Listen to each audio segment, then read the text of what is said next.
नमस्कार, स्क्रीन वाला देख रहे हैं आप। मैं हूं रौनक। क्या हालचाल। देखिए, हम इंसान चाहते क्या है? एक अच्छी नौकरी, बढ़िया फैमिली, हेल्दी लाइफ और पीस ऑफ माइंड। लेकिन माइंड तो पीसफुल तभी रहेगा जब हमारी दिमागी खुराफातें शांत हो, है कि नहीं? अब प्रभास और यश को ही ले लो। इन दोनों ही स्टार्स ने पिछले कुछ सालों में एक भारी फैन बेस रेडी किया है। यश भाई के तो इस लेवल के फैंस बन चुके हैं कि क्या बताऊं मैं। ये देखिए आप।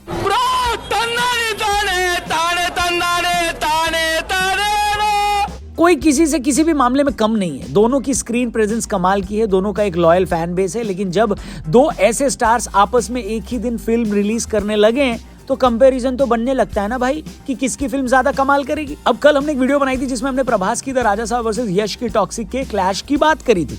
कमेंट बॉक्स में ज्ञानियों की बहती गंगा ने लॉजिक के बांध ही तोड़ दिए।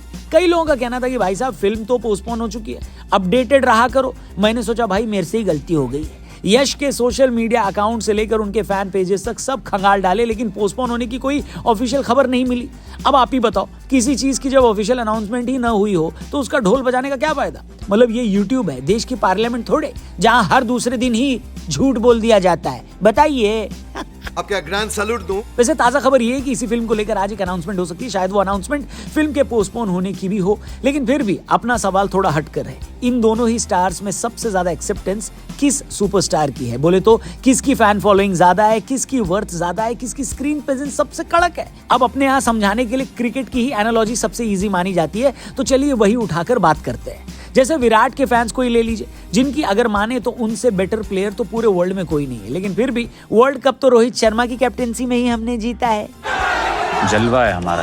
कहने का मतलब है कि ये हर एक प्लेयर की अपनी लेगेसी होती है जो अपने पीछे लेकर चलता है। ऐसे एक स्टार की भी अपनी लेगेसी होती है। प्रभास के केस में तो लेगेसी बहुत बड़ी है। बाहुबली फ्रेंचाइजी का फेस होने के साथ ही इनकी पिछली 6 फिल्मों में 3 फिल्में 300 करोड़, 2 फिल्में 600 करोड़ और 2 फिल्में 1000 करोड़ टच कर गई हैं। ये वो पहले ऐसे इंडियन एक्टर हैं जिनकी एक इंडियन प्रोडक्शन हाउस की फिल्म ने कॉमिकॉन जैसे ग्लोबल इवेंट में इंडिया को रिप्रेजेंट किया था। राधे श्याम को छोड़ दें तो ये आदमी लगातार हर फिल्म में पहले दिन ही 100 करोड़ की ओपनिंग करता है। अब कुछ लोग बोलेंगे कि इनका पीआर बड़ा स्ट्रांग है। भाई साहब, पीआर एजेंसी से आप सोशल मीडिया पर ट्वीट्स तो करा सकते हैं, लेकिन उनकी वजह से कोई इंसान अपनी जेब में रखा खुद का पैसा लगाकर थिएटर में फिल्म देखने थोड़ी ना जाएगा। खत्म। रिव्यूज चाहे जैसे भी आए, लेकिन पहला शो तो ये आदमी हाउसफुल करवा ही देता है। प्रोड्यूसर्स का सबसे ज्यादा पैसा प्रभास पर ही लगा हुआ है। अब एक आदमी इतना सक्सेसफुल हो तो उसे देखकर समोसे तो जल ही जाते हैं ना भाई साहब।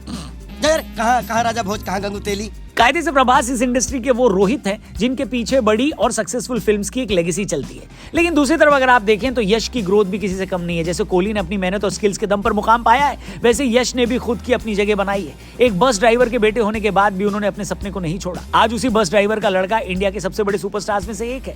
केजीएफ के बाद भाई ने अपनी अगली फिल्म की स्क्रिप्ट चुनने में 2 साल का टाइम लगाया। वो पहले ऐसे कन्नड़ा एक्टर हैं जिनकी फिल्म ने 1000 करोड़ का कलेक्शन किया है। इस टाइम उनके नाम पर प्रोड्यूसर्स ब्लैंक चेक काटने को भी रेडी हैं। 4 किलोग्राम बाल और दाढ़ी का झुआ लटकाए उनके लुक को वो लड़के भी फॉलो कर रहे हैं जो खुद 250 ग्राम के हैं। बताइए, थोड़ी मर्यादा रखिए। फिर भी वो एक ऐसा पॉइंट है जहां यश प्रभास के सामने थोड़ा सा पीछे रह जाते हैं। प्रभास ने राजामौली जैसे डायरेक्टर के साथ 3 फिल्में की हैं, पहली छत्रपति और फिर बाकी 2 बाहुबली, द बिगनिंग और द कंक्लूजन। वहीं यश जिस डायरेक्टर के साथ पैन इंडिया लेवल पर पॉपुलर हुए, उसी प्रशांत नील के साथ उसी थीम पर बनी फिल्म सालार भी प्रभास ने करी हुई है। लेकिन यश के कंधों पर अभी उस सक्सेस को दोहराने का वजन है जो प्रभास कई बार दोहरा चुके हैं। ऐसे भी इन दोनों ही स्टार्स की अपनी एक बड़ी फैन फॉलोइंग है। टॉक्सिक का क्लैश हो या ना हो, लेकिन अगर कभी ये स्टार्स अपनी किसी फिल्म के साथ क्लैश करेंगे तो डिस्ट्रीब्यूटर लोगों की तो भैया नींद ही उड़ जानी है। मैं तो कहता हूँ राजामौली सर, एक फिल्म यश के साथ भी करके देखिए, थिएटर स्वाहा हो जाएगा। अगर आपको भी वो फिल्म देखनी है तो इस वीडियो को राजामौली सर तक पहुंचाओ। #YashForRajamouli इस पर ट्वीट करके ट्रेंड भी चला सकते हो। लेकिन इतना सब करने से पहले कमेंट सेक्शन में अपना ओपिनियन जरूर देना। बाकी क्या लगता है आपको, इन दोनों में से बड़ा स्टार कौन है? कमेंट करके जरूर बताना। चैनल सब्सक्राइब करके जाना। जल्दी मिलते हैं स्क्रीन वाला पे एक और कड़क वीडियो के साथ। Thank you for watching. Good bye. जय हिंद।